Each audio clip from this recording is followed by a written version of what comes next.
26th thou red, Steven Adams. Scooter Wilkins going to be moving on. Adams just backed out of the throttle down there at the top end.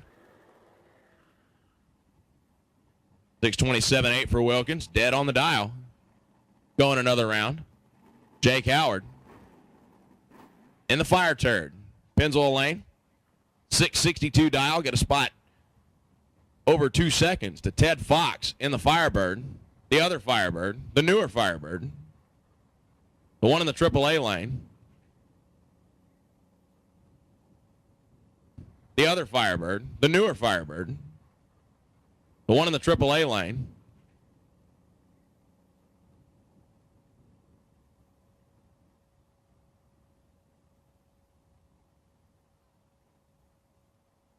Looks like Ted Fox may have double bulb down there. Courtesy staging is in effect here this weekend.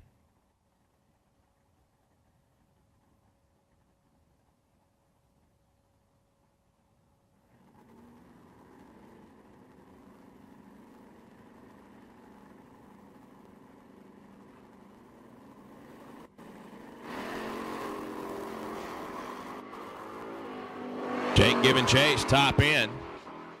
Wop, wop, wop. Jake Howard lighting the wind light. 66 with a 2 on a 62. Ted Fox, 87.7 on the 82. Jake coming around him in the lights for the round win. Joe De La Garza in the land barge.